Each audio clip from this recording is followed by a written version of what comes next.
Hey, everybody, welcome back. It is Thursday and we are here. This is Camille Essick. I'm host of the Speaker Podcast, the podcast where innovators and critics connect. Be sure to follow us now, hit that notification bell, and subscribe. You can follow us right now. We're on Facebook and YouTube, and that's at the Speaker Podcast. And I would love to hear from you. Send me an email, thespeakerpodcast@gmail.com. I have new ebooks out available on my website, and I'm also on Instagram at Camille.Essick. And I have some things coming up in 2025. So be sure to subscribe to my website, CamilleEssick.com. That way you can stay in the loop on everything. Now, with that being said, y'all, Derek has been here with me since season one. He has been here for every heart and soul. I did the first one in 2019. Like, he's been here for all the things. So he is literally like a veteran. He's an OG to the show. So if you don't know who he is, shame on you. You need to know who he is. And if you don't know, you're about to mess around and find out. So my brother and friend Derek D. Ross is here. Derek, welcome back. Thank you. Thank you. What's up, everybody? And thank you to my dear friend Camille. I love what you're doing and staying consistent and intentional with the work and all the great things that you're doing with the Speaker Podcast. So shout out to you and thank you for having me back. You're welcome. Now, I'm gonna keep asking until it comes back. Convos and collabs. Listen, I'm gonna speak it back into the existence, okay? Because we need that. The people need the convos and collabs. Like, seriously.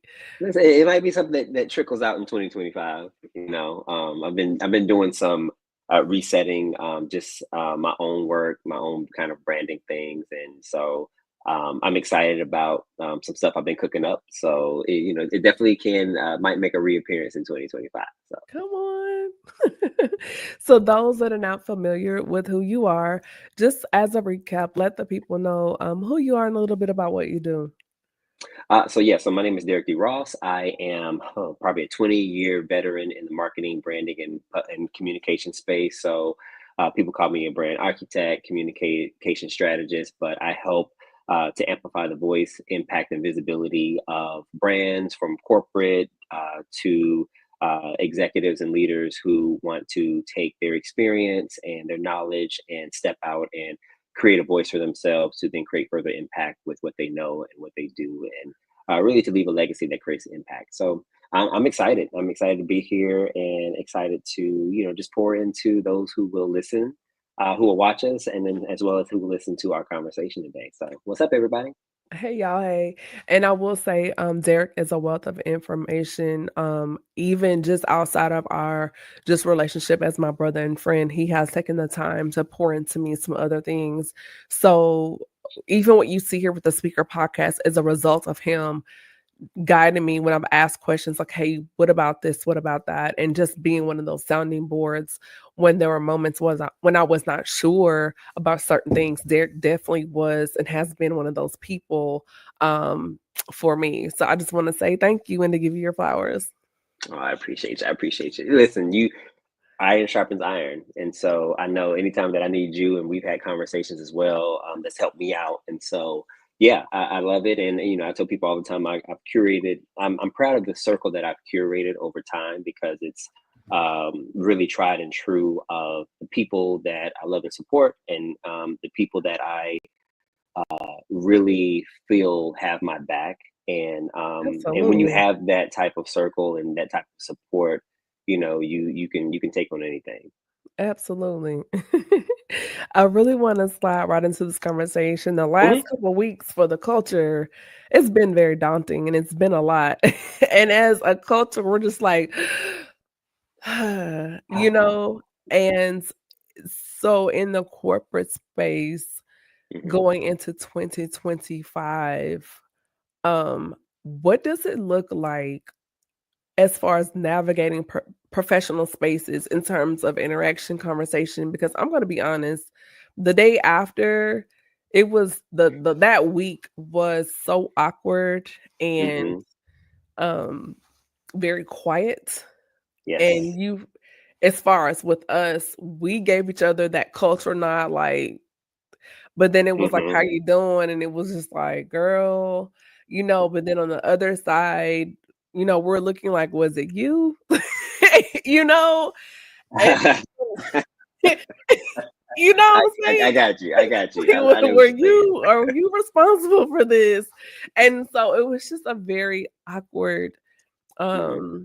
space. And so just going into the remainder of this year and the next year, how are we navigating these spaces, Derek? Like, what are we doing here? I honestly, I think it's really a moment and a day at a time. I think we all, similar to when the pandemic hit, we were all dealing with a newness that we haven't experienced before. And I think step one is to acknowledge that.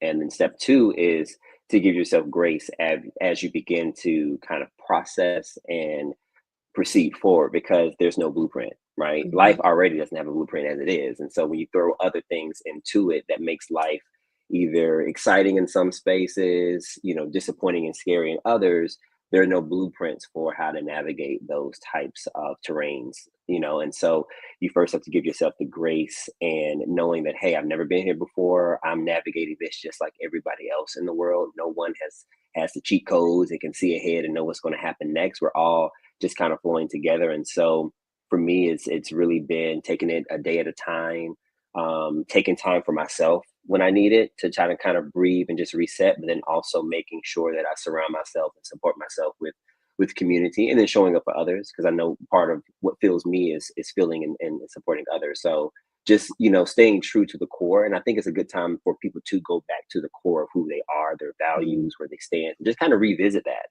Where am Mhm. I at today? And how is that different from when I was who I was 2 years ago or a year ago? Right? Is a really good time to self reflect and kind of see who you are at your core here first and foremost.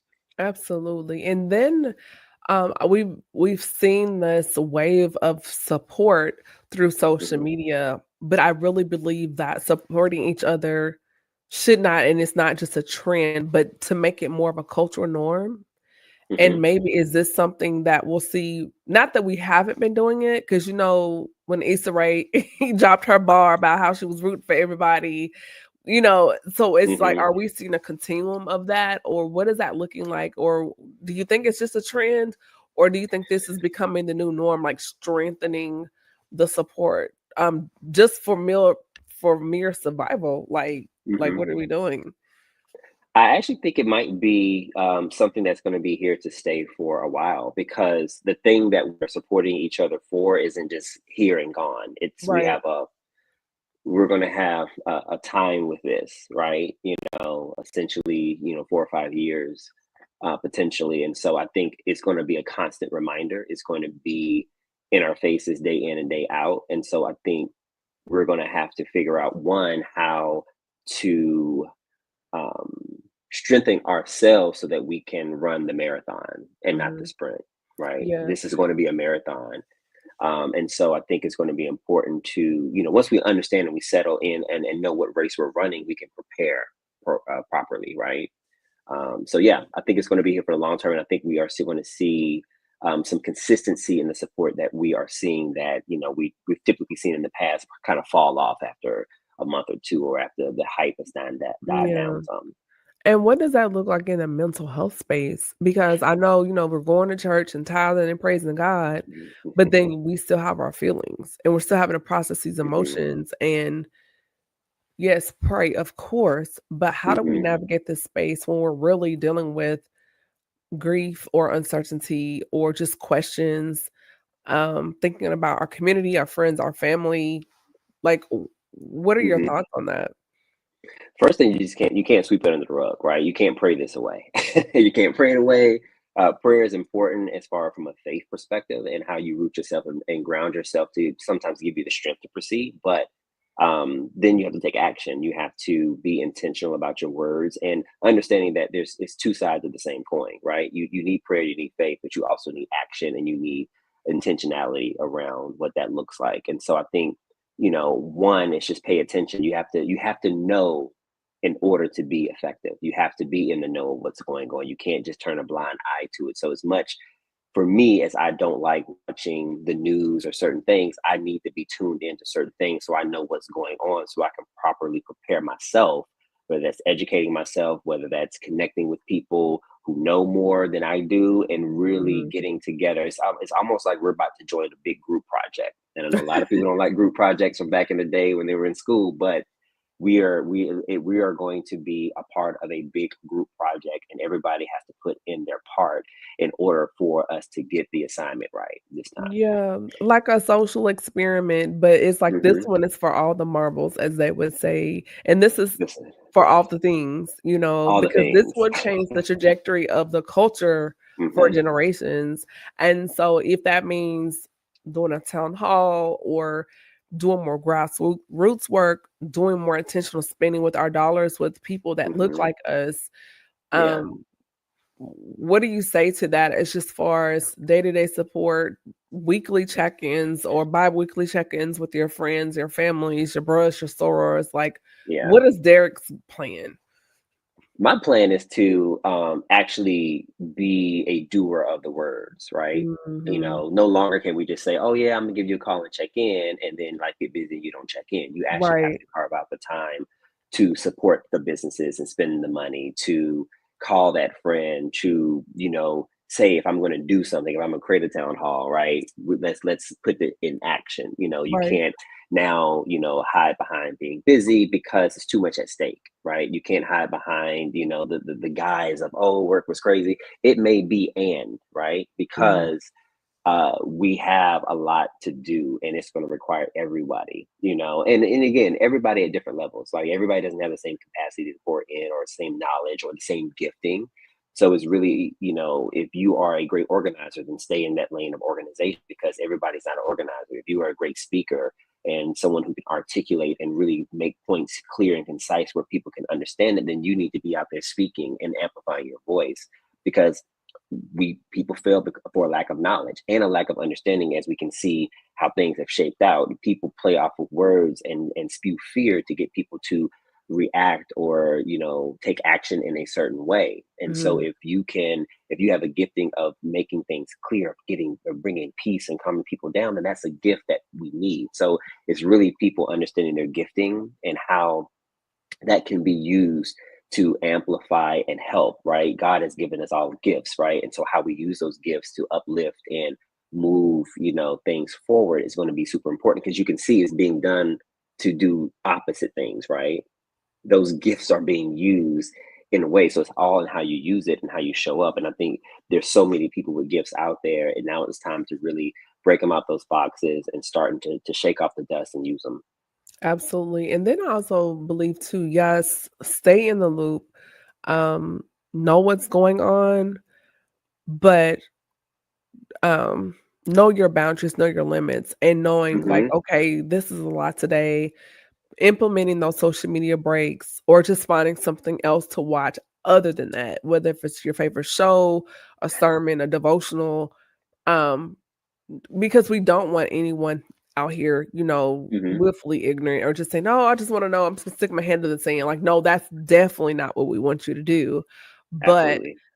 guarding those gates and knowing, how much you can take on today, and normally, I'm pretty good about being plugged in. For me personally, I have taken a step back from it only because I'm Hmm. still trying to digest the initial announcement and just going through that, and so, for me, it's been like, "Okay, let me look at this, let me look at that. Okay, that's enough. Let me check out of Hmm. that and move on to something else," because if not, we can be so consumed, it can consume you and literally open the door for depression, anxiety, particularly that we're just literally 2.5 years post-pandemic. Like, we're Yeah. just starting to get on an upswing and beginning to kind of relax a little bit. Now it's this, and I think Hmm. as a culture, just as a people, just a country, it can be very jarring to go right back into the another jolt when we're just Hmm. beginning to catch our breath from the first one. Absolutely. And and that shows up in different ways. Like I know for me, it's creating boundaries around people and boundary around things, right? So I've turned off notifications to news updates. I stopped following certain news organizations and things like Mhm. that, because I don't want to see that in my feed Right. at this point. And when I'm ready to, I'll tune in to the best outlets that's going to provide a balanced approach. And I'll give an example. There was one outlet when I was watching, the outcomes, they were already predicting certain things when things hadn't been confirmed. And so it was causing angst and a lot of stress. And I went to a different outlet and watched, and they were reporting factual, like, hey, these are too early to call, here's what it looks like. And it was a whole different energy. And so you Mhm. have to find the spaces that serve your mental, right, Yeah. within that. And then also with people, like there's people that want to have certain conversations about a certain person, and I'm like, I don't want to hear that. Like, I'm at capacity. I want to pour my energy and my time into other things. And so Mhm. you have to create a boundaries. And I told them, I said, hey, I'm really don't have the capacity to talk about that, or I don't want to put my energy into that anymore. And they Yeah. respect that. And if they don't, it's like, okay, cool. Well, I know I can't call you around certain things, right? And so Mhm. to your point, you do have to check in with yourself to see where you are mentally and emotionally, and take those breaks when you need to. Just like Reese said, you have to take those emotional breaks before you emotionally break, right? Yeah. So Yeah. yeah, that's important. Absolutely. I agree. And so I have, again, to stay knowledgeable on certain things, but I have found myself doing more creative things, whether if it's working on Mm-hmm. something behind the scenes, Yeah. whether for my community or podcasting or creating a reel, something else that's more productive. And even if Mm-hmm. it's like today, cleaning out my closet, getting rid of clothes I know I'm not wearing, and doing that and putting my mind and energy Mm-hmm. into that, it's helped kind of level some things out from the last Mm-hmm. week. And just even still dealing with personal things over the last couple days. Again, a lot. And Yeah. it's just like we have to kind of mitigate. Hey, I don't have the capacity for this. Let me focus on this right now because this needs me and I need me. And right now, that's not warranted my attention. It's not warranting my attention right now, so Absolutely. We must be kindred spirits, because I just did the same thing with my closet. I was cleaning things out, organizing, getting some feng shui within my room, some yes, flow, some things. Because if I can't have peace nowhere else, I'm going to have it in places where I can absolutely. control. So I try to do Oh, my best to create peace and yes, space. sir. Absolutely. I got this rack. It's like a vintage exposed, rack, tiered rack from Hmm. Amazon. I'm gonna send you the link. I absolutely love it. The bar, it's like an exposed industrial pipe with a gold tone, and it has Mm, 3 shelves. Now, the other shelf goes on the top, but I'm short, so I put it on the bottom, and I got these hmm. really cool, not the strips, but these barred LED lights. I'll have Oh, to cool. send you the receipts. It really elevated my room. I was like, "My room feels like a boutique, and I like this." So, I'll have to send that to you. I do wanna shift gears just a little bit. I wanna Yes. talk about something is because we're always talking about relationships and dating, whatever. So, at Hmm. one point, Derek, when do we move past a person's attractive qualities and look deeper into the character in the conversation?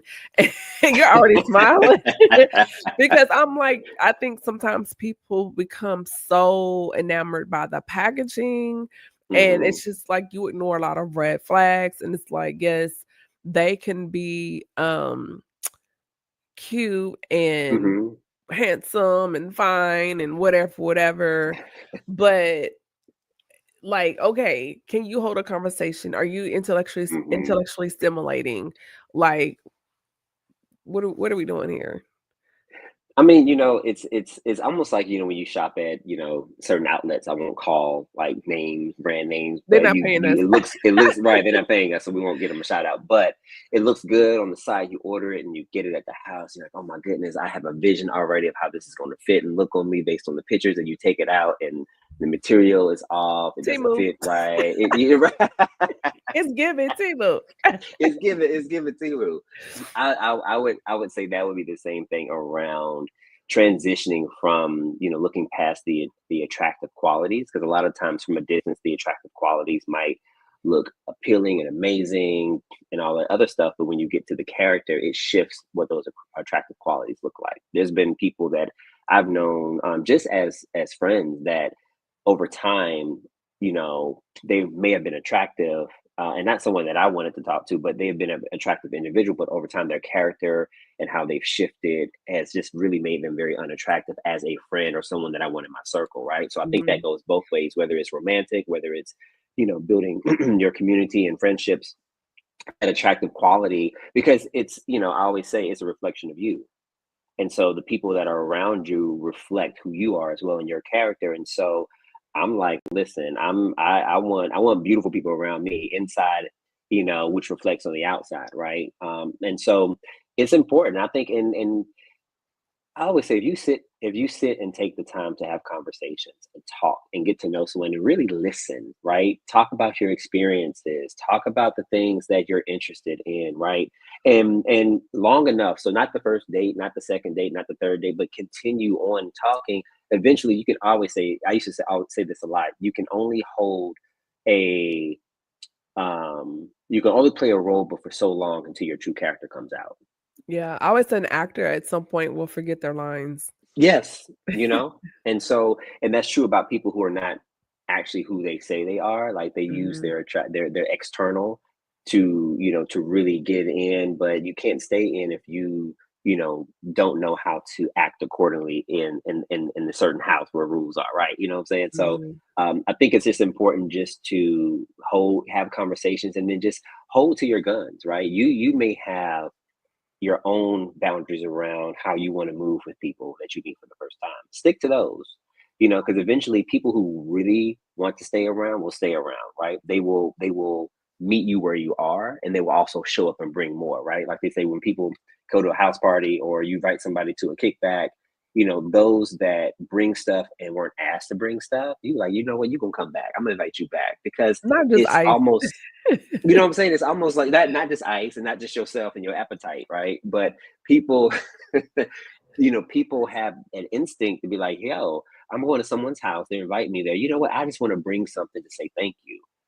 It's those type of people that think beyond just, what's in it for them, but they think about the other Yeah. person. I think that makes a difference. Absolutely. It's just like even I know I've been invited, to places for dinner and I at least bring dessert, you You know, know? and I'm like, go to Dollar Tree, get a little Tupperware, take the price tag off, get a little dollar gift Hmm. bag, at least make it look like you tried to make it, even though we know you bought Yeah. it.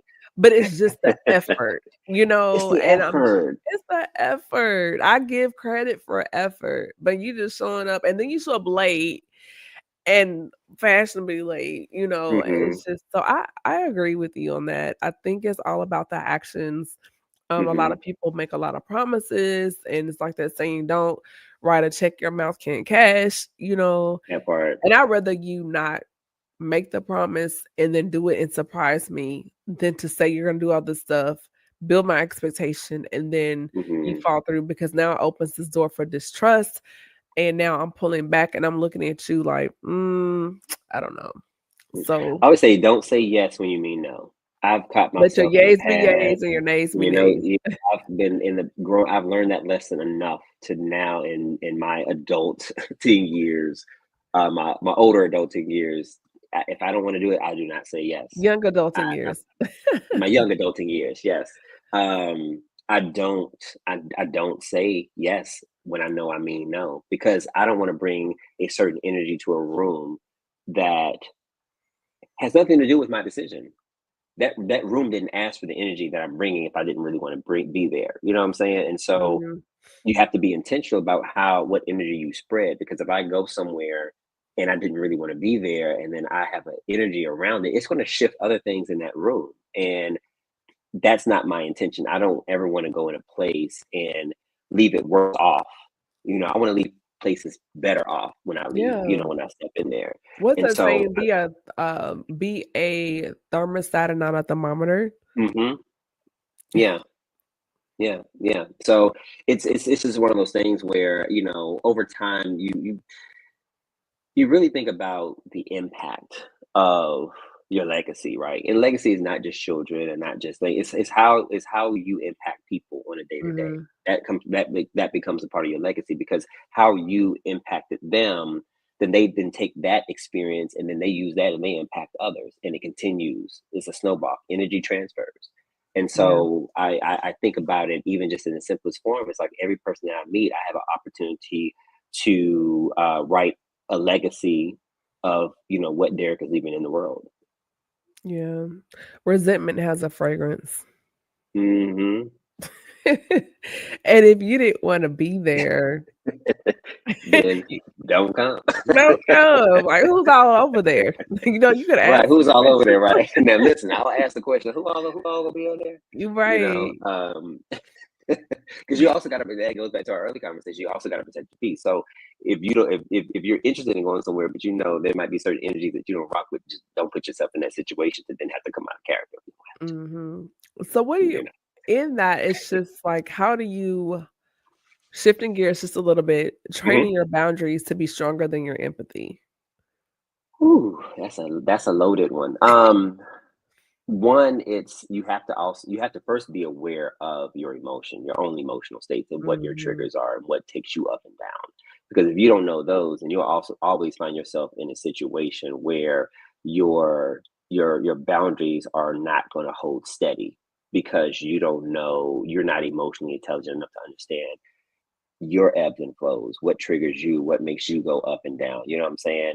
And Hmm. so you have to really do the work, whether that's, having a therapist, whether that's talking to people, whether that's reading. I mean, there's a lot of tools out there that'll help you assess, kind of where you are, and different things like that. But I think that's the first step of knowing where your boundaries, where your bounds are just in and of yourself emotionally. And then that will help you understand better how to then create boundaries for other people because then you know what your triggers are and then you know what not to put yourself into, right? Because you don't want to always test the waters, right? If you don't have to test the waters, if you know the waters of the tides are high, you don't go up there and say, "Oh, let me see the tides are high." They telling you the tides are high. Don't go over Hmm. there and then you get them drowning because you wanted to test, and but they already gave you the signs, and so you don't put yourself in a situation either, right? That's where wisdom comes in. You don't put Yeah. yourself in a situation that's going to cause you to then test yourself and come out of character when you know good and well that that space is going to be hot and heavy with that. Yeah, So I those think is triggers. yeah. So you have to take responsibility yourself around your boundaries and putting yourself in the best position to succeed. And therefore, and then in the spaces where you can't control that they kind of pop up, then you can then, leverage and use those boundaries accordingly because and that's really what they're used for. Your boundaries are really set up for when things come up that you can't control, right? And Yeah. then wisdom helps you keep you out of spaces where you know that's what it is over there, so you don't go. You Hmm. know what I'm saying? So Absolutely. there's a difference, and Absolutely. I think people have it sometimes they have it flipped. Yeah. So Yeah. I'm at a point now, in my adult years, because we're adulting. yeah, we are adulting. And I'm at the point now where I previously would um like, oh well, it's so and so and let things slide. But inside of myself, upset, Mhm, angry, frustrated, annoyed, like all of the things, and the bad behavior continues. I'm like, well, that's mhm, so and so. But over time, I'm like, this is not healthy. This is not good. I don't care who you are, how long we've known each other. And so I'm in a space now where I'm like, hey, this behavior, even though I have not spoken up about it before, I'm saying it mhm, now. I can't do this anymore. This is not healthy. This situation, this environment's not healthy for me. mhm, And this is what's going on. Now, if you say one way or the other how you feel about it, but you're just like, well, yeah, I know, but and you want to kind of glaze over that and be mhm. dismissive. So now it's up to me to act accordingly. And now we Yeah. free to move about the cabin because um things have to I love that. change. You know what I'm saying? And Yeah, so I yeah. was on a podcast with Antoine Aiken, Mhm, and he broke down friendship, and I love this. He said I use my levels and tiers of friendship. He uses a Delta Airlines plan. mhm, It's like you have first class, you have Delta Comfort, you have main cabin, and then you have economy. mhm, And then you have the ability to move these people around, you know, on this mhm. plane accordingly. And then I kind of jokingly was like, yeah, then we could also put them on standby and we'll call. And so Listen, now I'm just like, we have put a lot of people in first class, but they're not giving you first class friendship, first class treatment. So now it's up to you to decide, they're in first class getting all these Biscoff cookies and getting all the delectables, right. but maybe you need to bump them down the main cabin or will call. I don't know. But for me, I'm just like, well, at this time in my life, this Mhm, is the bar, this is where I'm at. If you mhm, cannot meet me here, that's fine. If you don't have the capacity for this standard, that's fine. Come back when you're able to do so. But mhm, there's just certain bad behaviors and friendships, relationships, familiar situations. I'm just like, no, because I it's unhealthy. We're at our big grown age. We cannot continue to give people the pass if they're not gonna treat us right, talk to us right. Like, no. Like you said, let your nose be no. mhm. Yeah, family included. Listen, um, that'll preach, right? Yeah, I agree, and I think for me, like when you were talking about that, I was like, yeah, I love that analogy. I think I've switched over to private. I don't even fly commercial. So listen, my it's like I've done such a good job, and I pat myself on the back of really um, customizing my friendships and really kind of paying attention to those still quiet voices. Stand back, let people eliminate themselves, right? Mm. People show up, people that don't. And I don't question because then I think, okay, they just don't have the capacity to be this type of friend. Or and so for me, it's and then different trips, invite different friends. So like it might be the same private jet, but the roster might look different on different trips, and so but everybody brings their value, and I think it's up to us too to understand the value in people, but also the capacity in people, and not give them Mhm. more than they can take. Because then we get mad when they can't show up, but it's like, well, darn, I already knew that they couldn't take that, and I don't know why I gave them more than they could bear, and I already seen they couldn't do it. So, The single so engine. I right single engine, we're gonna be crop dust, no. So I've started doing that, and even just taking responsibility myself for when I Yes. have given people more than they could handle when it Mhm. comes to me, or if it comes to the type of friend that I am, and things like that. And so, and when you do that, you find that you can have more meaningful friendships because you allow people to show up as they are and what they can bring to the table. And it's kind of almost like gifting. If you allow people to work in their gift, they'll do amazing things. But as soon as you try to have them do something that's outside of that, that's when you start to see the falter and the mess up, and then they get frustrated because it's not where they are supposed to be. Yeah, And like in their so, yeah, wheelhouse. Yeah. yeah, yeah, Yeah. absolutely. And Yeah. so, so it's Mhm. twofold. It's twofold. But I definitely agree. We have to also, every so often, you have to do a audit even of your friends and kind of see where, because people grow and evolve, and it's at Mhm. no fault of other people. Like life be life, and people have experiences, different perspectives. People have traumas, and a lot of things they're dealing with things from the past, present, and we don't always know all those nuances and things. And so, you know, checking in with people, and sometimes they may exit your life, and it's okay, right? Because maybe you've grown apart, maybe you've grown in different areas, different spaces, and that friendship, how it was, no longer serves you all in this particular season, but maybe it'll come back together in another season, right? And so as I get older, like I had a good friend of mine, that we stopped being friends. We just were not in the same space. We were on two different ends of the spectrum. Mhm. But now it's been some years since gone by, and I'm thinking about reaching back out just to check in, to see how things are going, because maybe, there's been maturity and evolution over Mhm. time that we both had to experience separately in order to come back and possibly, rekindle a friendship, and so I think I'm always open to that to a certain extent, but as soon as I see Mhm. that wrap, then I'm done. I'm out. Peace. You Yeah. ain't saying, "Hey, how you doing?" And I'm gonna keep it moving. Did you go through a phase where you grieved the loss of that friendship? Because and I say that because I actually experienced that before, and it was someone I've known throughout my entire childhood. And this Mm, person, a lot of bad behavior that I continue to accept because I'm like, "Oh, I've known each other since we're kids, whatever." But over time, I'm like, "This person's not changing." And then I did yeah. what you did, like, I took time and kinda backed up, and then we Hmm. reconnected. So, like you, I Yeah. was like, "Oh, maybe they've changed, they've gotten better," but it did not take long, that same trait, the same behavior, Yeah. and I was like, "Mm, no, I can't." Yeah. And so I just wonder, like, did you go through a phase from that initial break? Because a lot of times we don't discuss, we talk about grief, people dying, but there are Hmm. people that grieve the loss of friendships, relationships, particularly people that you've known for a long time. Like, Yeah. That's interesting you say that. Yeah. Yeah, grief is real when it comes to,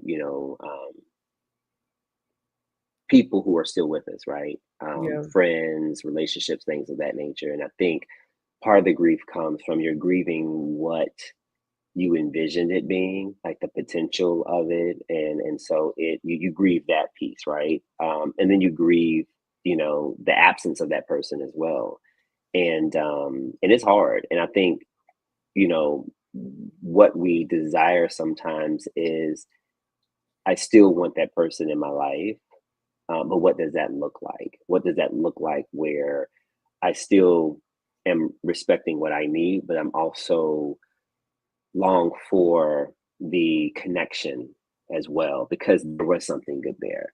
When there is something good there, but if it's yeah, in a situation where there's nothing good there, then you can only do what you can do, and then as long as you feel like you've done everything in your power, mhm, and it still hasn't, come up with anything good, they still didn't show up in the way they need to show up, yeah, then you can be at peace, right? And then you can kind of grieve in a sense where now you have peace because you know without a doubt you did everything that you can do. So yeah, I've yeah. grieved that particular friendship that I talked about. Because we were hanging hot and heavy, like that was my ace coon boom. You talk about that shit, Yes. and stuff. And so, but when the bad started to outweigh the good, I knew it was time to let it go. Mhm. And it was one Absolutely. particular situation that happened, and I was just like, "Wow, that's not how I would operate as a friend." They was like, "Well, that's how I would," and I was like, "Oh, well, I clearly see that we're no longer in alignment in And far I as was this gonna friendship ask is you that concerned." as far as when it because for me, that's how that was. It was Mm, the divide in philosophies, in moral compass, and yeah, that was major for me. There was a point in time where we were like, what was that, Thelma and Louise, we right, right, right, yeah, yeah, but then it was like moral compass, like when you're teenagers and you do things that teens do, but hmm then coming into the 20s and the 30s and, where we are now, and it's like, we're not 20 anymore. we're not that And anymore, certain right? things this is not working for me, It's not. and this is the trajectory of where I see myself and where I'm going, Hmm. and you're still operating based off of this moral compass. And Right. I started seeing this conflict to where I'm feeling Hmm. convicted about stuff, and I'm like, now if we were 20 and going hanging out, with people, whatever, that's one thing. Yeah. But here, going to school and jobs and degrees and the military, like, it's just like, dude, aren't you tired of that? Aren't you tired of being tired? Aren't you tired of that? I remember there was a situation. I had a friend years ago. We're no longer friends, but we had been friends for like a good decade. And someone who knew that we were like, best friends, we were close, asked Yeah, me how that person was doing. I was like, "Oh yeah, we're not friends." They was like, "Oh," and then so they proceeded to tell me like some, kind of shitey stuff that they did. And they was like, "Oh, well, I always thought you knew that because y'all was friends." And I was like, "No." And that's really when I got a real understanding of how people associate you with other people. And so they like that person didn't talk to me for a while because they thought I knew the shite, birds of a the dirty feather. handedness. Yeah, no. And I'm like, I'm in a whole nother state. I had no clue what Yeah, was going on. And so we cleared that up. But then I saw that action show up in a different space, and I just had to cut that person off because I was like, you're not yeah. about to make, again, my values and the things that I believe in and how I want to show up in Your the world. name is on My this. name is on it, like.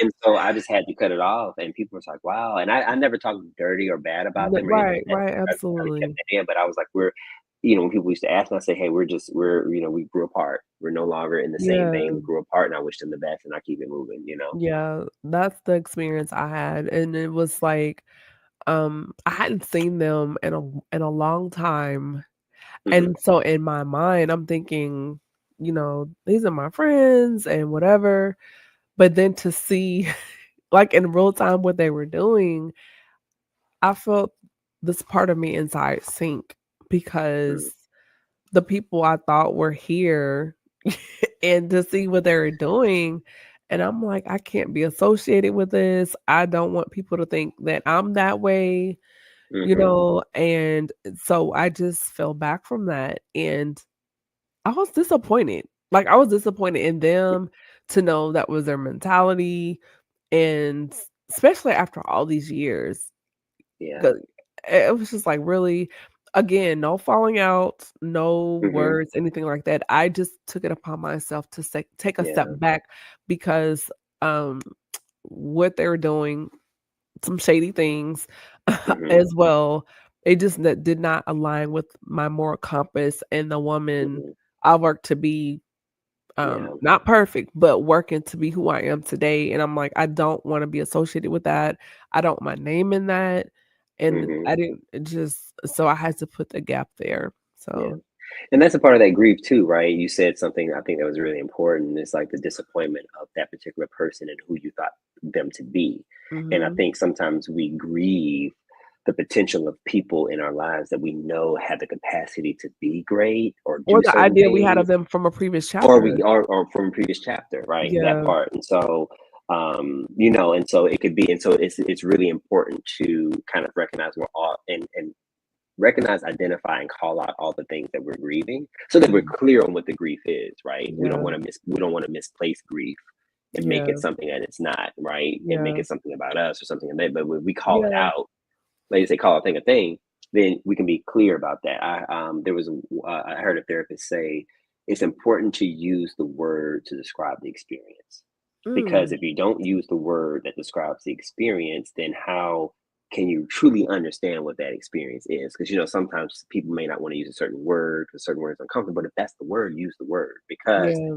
out of that word you can identify other connecting points or pieces and really get to the root of what it is, because Mhm. another word may be in the similar family, but it may not have the same sting to really Yeah. understand what it is that is. Yeah, it was the disappointment, and I missed the Mhm. camaraderie, because, these are my girls, but then Yeah. to see that that's the word that came to my mind. It Mm. was disappointment.